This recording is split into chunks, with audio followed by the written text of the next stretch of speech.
All right, so Minion plays the BFA launch event. So right here is my rogue. This is the character that I have more or less chosen to kind of take through BFA for better or for worse. This is going to be the main. It was a close contest. In the end, it was a really close contest. The two classes that came out in the lead were my Fury Warrior, which you see here, and of course my Outlaw, or for those of you who played back in the day, Combat Rogue. Ultimately, the Warrior was pretty strong. I mean, you can tank with it. It's got a couple of different DPS specs, Fury and Arms, and I've played them a lot. I played a lot of Arms Warrior and Prot Warrior in Kata, but ultimately the Rogue won out because, there's a couple other videos down at the bottom of my channel where I told the saga of how my Rogue got screwed out of her legendaries during Cataclysm. And this is one of the oldest characters that I have in WoW. This is a character made during the Burning Crusade, and it always got pushed aside to level a tank, to level a healer, to do this for the group, to do that for the group. But this is the character that I kind of always wanted to play, and it wasn't until Legion that I really got to main and front line this character, especially in the latter half of Legion. And I enjoyed the hell out of it. I mean, even though it was not the best DPS spec for Rogue, I loved it. I loved playing it, and I just enjoyed having fun with the character. And so I decided, I'm just going to keep doing that. I'm just going to keep going against the grain and playing what I enjoy. So, so this is the beginning, and this is the BFA launch event that you're about to see. Now, spoilers ahead. If you've seen any preview videos previous to today, they did not include some of the events that you're going to see. Some of the cinematics that you're going to see have not been included prior to this, so there are going to be some spoilers. So if you are going to play this and you don't want to see, you want to be surprised, then go ahead and enjoy it. I'll be interjecting here and there during the gameplay, so here we go. So the scenario here starts off in Orgrimmar. This is post redecorating of Teldrassil, which is the Night Elf capital. We've destroyed it, and one of the other reasons why I decided to go with this character is because it's got a pirate mog to it, and since piracy is kind of a theme of the channel, I figured why not. And it's been pretty fun playing with this character. I have to say, I really enjoy it. It's a lot of fun to be able to zip around the battlefield or just stealth up and sneak around if you want to. Though scenarios like this where it's just a massive amount of players, it devolves into chaos really quickly. So I'm not very hype on these scenarios. I prefer almost like a one-on-one type event, but I understand narratively the need for this. So not a tremendous fan of this type of thing, but overall story-wise, this was actually this was pretty good. And it was a lot better than it played in the beta, because I'd played through this in the beta, and I was highly unimpressed with it. And overall, the scenario strength in this situation was far superior. With the added cinematics, it gave a lot more context and things made a lot more sense. Now I'm using Rolled Bones here as a talent as well, and when you see that little light flashing there right next to my character on the upper left, that's basically telling me I'm getting shit rolls. And you'll see me constantly rolling again and again to try and get better rolls, but the combat buffs that it's giving me are not the ones that I want, so this really pissed me off. It's like, finally I got a decent set of combat buffs, but it wore off because, there's an added layer there that you're not seeing. But, that was pretty frustrating to see that happen again and again and again. It's literally your nightmare come to life when you're just getting nothing but shitty rolls over and over and over again.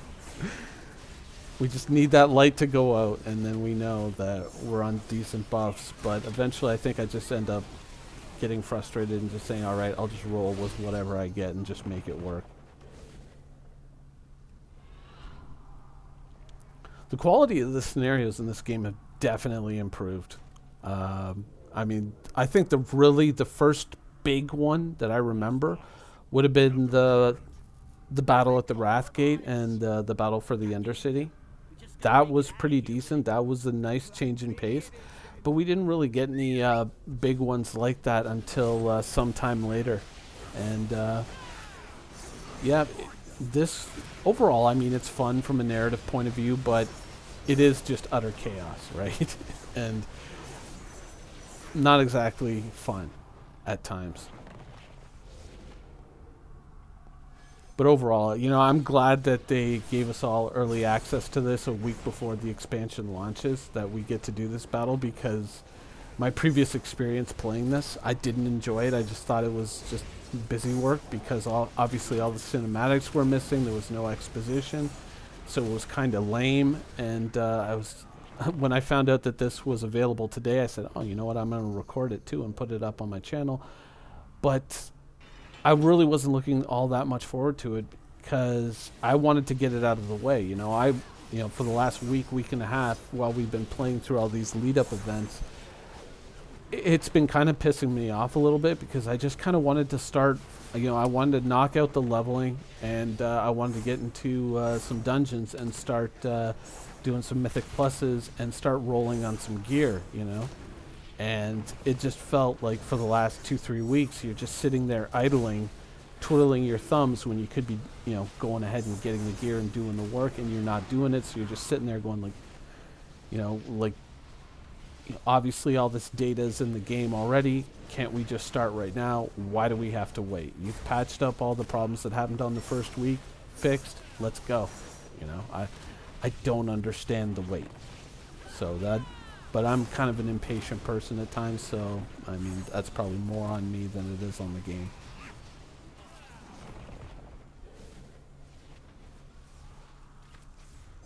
Yeah, jeez, look at these garbage rolls. Like, and I finally get a decent roll, and I double it up when I hit the button again by accident.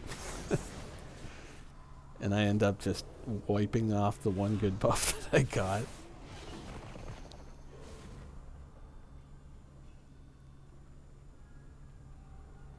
It's going to be weird not having the Undercity anymore as a capital for the Horde.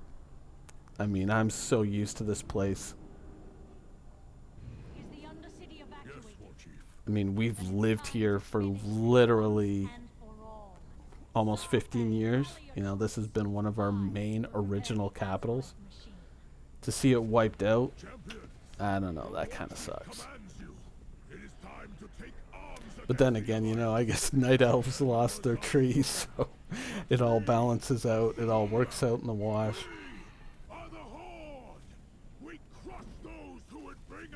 So if you saw the video that I did a while ago when I was talking about when the Headless Horseman mount was broken and it was dropping for practically everyone back in 2010, that was the mount right there. Yeah, that was funny times, man. When all of a sudden the that mount had, God, it was a ridiculously high drop rate. I got it on 3 characters. Dalaran was filled with people on their new Headless Horseman mounts, and all of a sudden, boom, servers came down, servers came back up, and you couldn't get it anymore. And it was just, yeah, it's one of those tough things to talk about, because now when people find out about it, they're like, what? And it was like, yeah, for about 2.5 hours back in 2010, the first day of the event, Headless Horseman mount was dropping at like, I don't know, like a 30 to a 50% drop rate. It was pretty ridiculous. But yeah, definitely fun times. I still know a couple of people who run hardcore whenever that event is on, trying to get that mount. It's just like, eesh. You know, it's one of those things where it's just like, yikes. I don't want to rub it in, but at the same time, it's like, yeah, I got 3 of them in one day. But then again, that was because the game was broken. But I guess, you know, I could have easily have not been playing when that had happened, and then I wouldn't have had the mount either. It's just the way it all shook out. during Warlords of Draenor. Of course, they had that motorcycle event with whatever Orange County Choppers, and they had you know, the Horde motorcycle and the Alliance motorcycle that you could get just for logging in during that event. And of course, I wasn't online, so I wasn't playing at that point in the game, so I never got that. So I see people rolling around on that motorcycle all the time. I'm like, shit, and I can never get that bike now. It sucks. So, I mean, you know, it's just the way it is sometimes.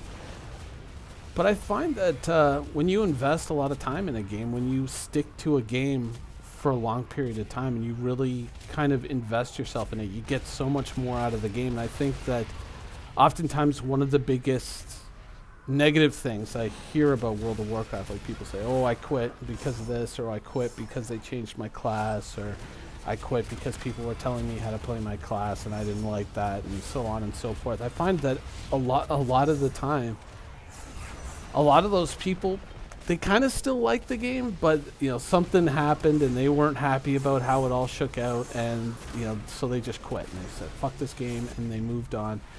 And you know, they kind of take that kind of attitude where it's like, hey, I can't believe you pay X amount of dollars per month to subscribe to this game and play it. And I always find that kind of funny, because oftentimes the people who are saying that are the people who are buying a new game every other month on Steam, so they're spending even more money just basically getting 2 months or a month out of a game and then going on to the next game. They've got Steam libraries with like hundreds or thousands of games in it, and they're like, I can't believe you're such a sucker that you spend 14 bucks a month or whatever on a WoW subscription. You're so stupid. It's just like, really? Okay, sure.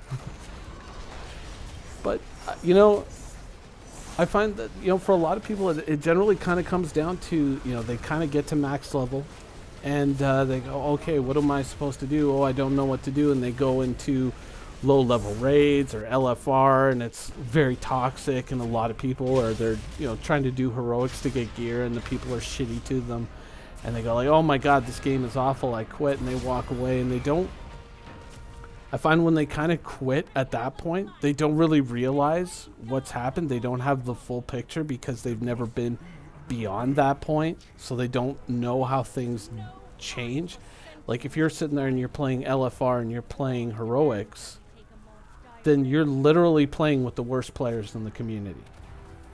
I mean, you're playing with just morons, people who don't know how to play their class, people who can be geared to the nines and still do horribly low numbers in terms of healing, in terms of tanking and resilience, in terms of knowing when to use their cooldowns. They're just terrible players. And you're sticking yourself in with that community, you know, and you're going like, oh my god, this sucks. If you go beyond that, if you go and you actually find a guild, and find a good guild, not a cesspool guild that's spamming invites all the time in local chat trying to get people to join them, but a real guild that actually raids, and you say, hey, I really want to learn how to play my class, I really want to learn how to do well, and I want to get access to this gear. If you go out and you look for people like that, chances are you're going to find yourself in a much better situation where all of a sudden you're learning how to play your class properly, and you're getting gear, and you're having a good experience, and you're playing with cool people instead of playing with a whole bunch of half-wits who just pretty much don't know how to play their class, and the only thing they can do is really spew memes and complain about how somebody else isn't doing their job when they're not doing their job either. You know, some people kind of come at it and they think, oh, I don't want to play the game like it's my job. I don't want to be playing these ridiculous hours to get geared and get all this shit. And they don't really realize that if you get with a good guild, whether it's a normal mode guild even sometimes, or a heroic guild or a mythic guild, which is better, you're gonna end up playing with people that, you know how to do their jobs, and they know how to play. And so you might sit there and go, oh god, I was in this guild and it took us half an hour to kill this boss, or it took us 20 tries to kill this boss. A good guild is going to kill that boss in no time, and they're just going to end up raining loot on you. You're going to be getting all kinds of loot. You're going to be having all kinds of fun playing, and it's going to be an enjoyable experience. Whereas if you just play with shitty players, then it's going to be a very negative experience, and you're going to hate the game.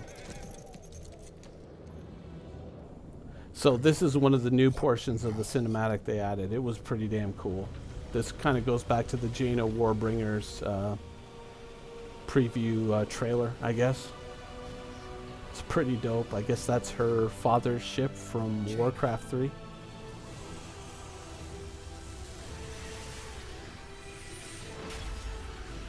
When I originally played through this, you know, these events were missing, so some of the stuff that was happening on the battlefield just didn't make any sense. I was like, this is stupid. I just want to get this out of the way. Now I actually enjoy it, now that they've actually shown us the story, you know. It's very well done.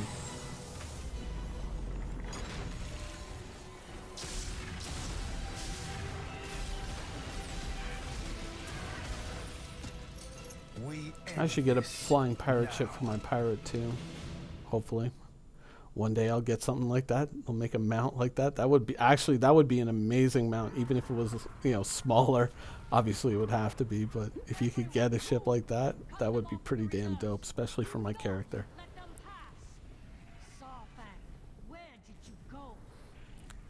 So yeah, going back to the other thing, I think that that's kind of one of the things that kind of pushes a lot of people out of the game. Is they kind of come in, they get to max level, and they start trying to gear out, and they're immediately faced with just this toxic crowd of clowns, and they just go, oh, this sucks, I hate it, F this, I'm going back to whatever game I was playing before, or I'm going to go buy this game. And they never really get a chance to develop as a player, so they really don't understand or derive the enjoyment out of it that the rest of us do, that we got just because, you know, we were willing to kind of just push beyond that stuff and actually find good people to play with. But, you know, even when I started playing in the very beginning, and God, what was the first character that I got to max level? I think it was actually my mage back in Wrath of the Lich King.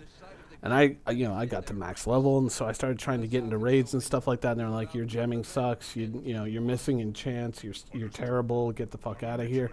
And instead of just sitting there and going like, oh, wow, these people are mean, they're toxic, and I hate them, blah, blah, blah, blah, blah, I actually went and just started going like, oh, what's this elitist jerks thing? What's all this stuff? And, oh, is this what I'm supposed to be doing? Is this what I'm supposed to be doing?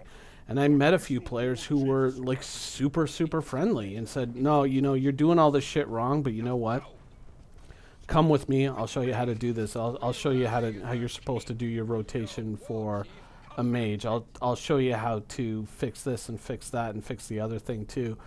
And all of a sudden I was having success, right? I was having a lot of success, and that kind of became an addictive thing because all of a sudden I was putting up numbers. All of a sudden I was, you know, doing the mechanics and getting everything right, and, you know, people were going like, oh, hey, nice job. And then it becomes kind of like the success becomes kind of an addictive thing, and you kind of go, oh, I want more, I want more.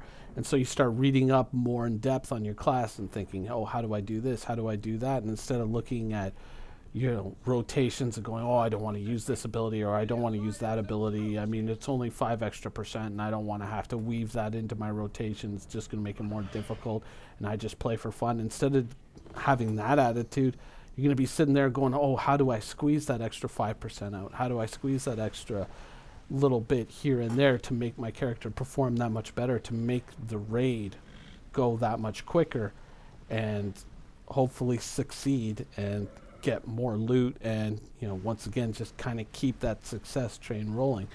It becomes a very positive thing, depending on your perspective. If you're sitting there and your only experience is having to get gear while playing with really toxic shitheads, then yeah, you're going to be like, that game sucks. But if you get together with the right people, with the right attitude, it totally changes your perspective on the game. And I think that, in a weird way, a lot of people don't like to face it, but the onus in the end is on the player to do that. You have to go out and find the good guilds, and you have to go out and socialize and meet the good players, you know, and try to group up with them. And, you know, you got to kind of come at it without this attitude like, oh, I already know everything and I'm the best there is, and blah, blah, blah. Even when that's sometimes frighteningly not true. You have to go in and just say, you know what can I learn from these people? And not just what loot can I get from them, but what can I learn and what can I become better at?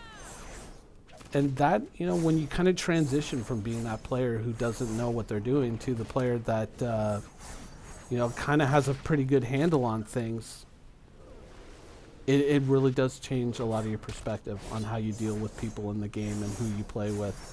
Because once again, once you have that skill set, once you have those parses up and people recognize the fact that you're at least decent as a player, it opens up a lot of doors that would otherwise be closed to you. But once again, in the end, the onus is on you to step up to the plate and actually, you know, put up the numbers and do a good job. And it's not always something that you know, you can kind of fake your way through. You gotta be willing to put in the work. This was kind of a pain in the ass here. The game kind of glitched out, and I thought it was going to kick me out of the instance. No, didn't want to have to do it all over again, but thankfully it picked up and clicked back in.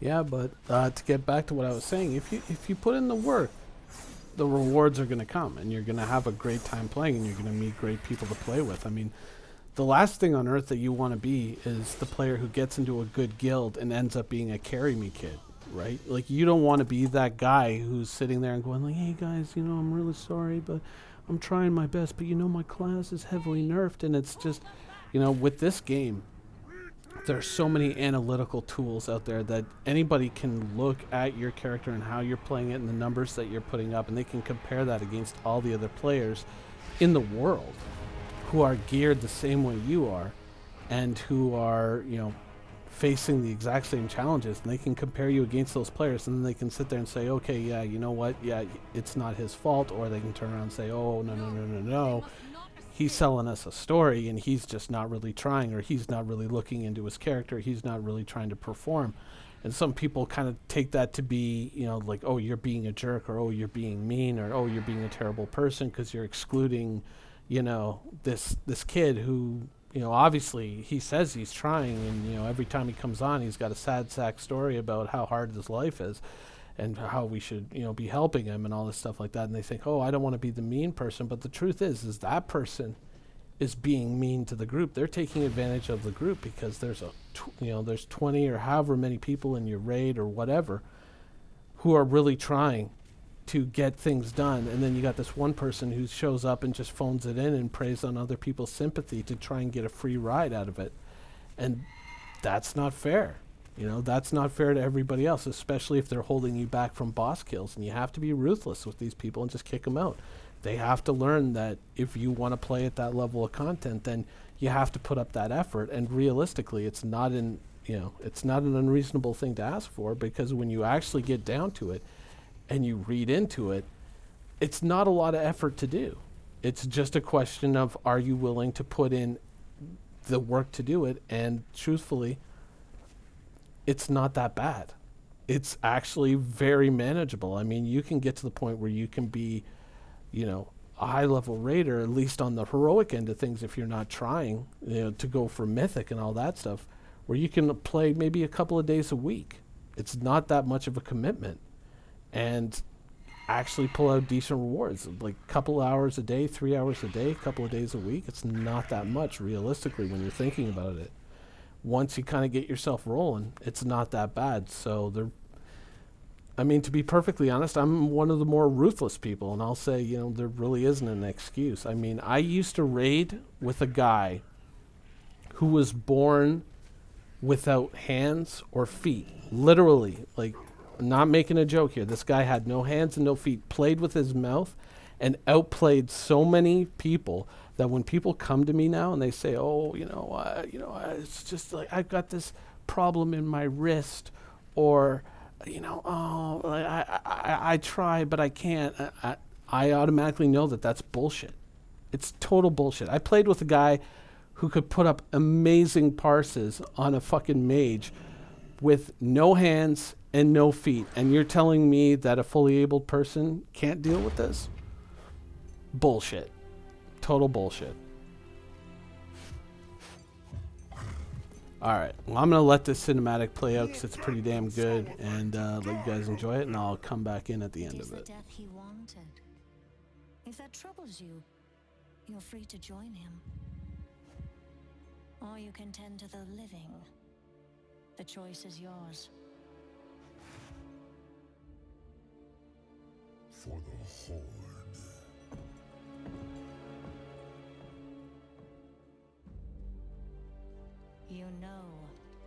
what must be done.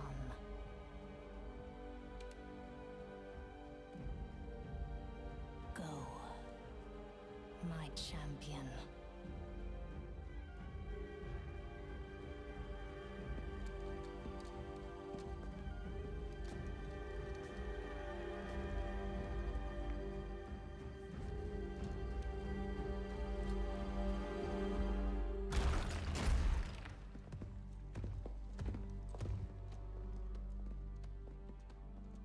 Look at you.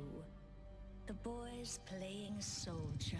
Our king just routed your army. Muzzle your dog, your majesty. Sylvanas Windrunner, you have led the Horde to a place without honor. Lordaeron is ours. It's over. Your father would be so proud. Is that his? You've gotten it all bloody. Only one of us wanted this war. You call for peace when it suits you, little lion. But you're quick enough to kill. I should have killed you when last we met. How rude, sister. You're a guest in my home. Your home? You desecrate that throne with your filth! Enough! You put the torch to Teldrassil. But I failed those who burned. I will not make that mistake again. Surrender. Or die.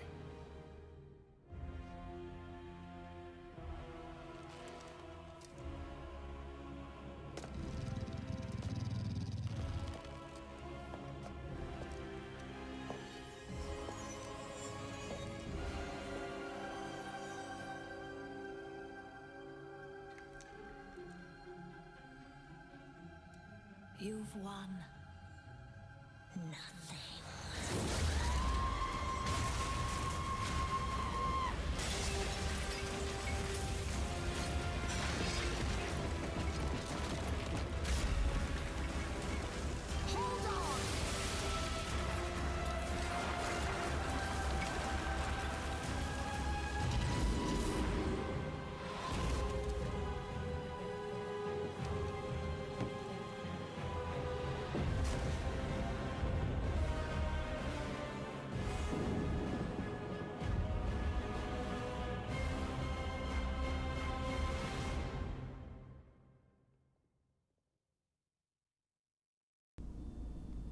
And so it begins.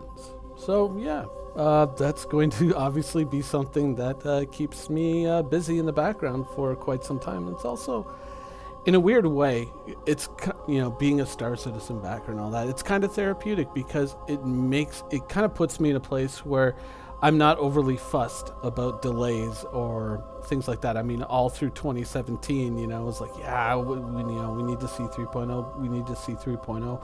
But I was never really freaking out about it, and I was never really all that mad about it. And even when things get knocked back on the schedule, I'm like, yeah, it sucks, but in the end, you know, I have other things and I have other distractions, so it's not like I'm sitting there in a holding pattern waiting for, you know, for these things, you know, every day, just going like, oh my God, when is it going to be done?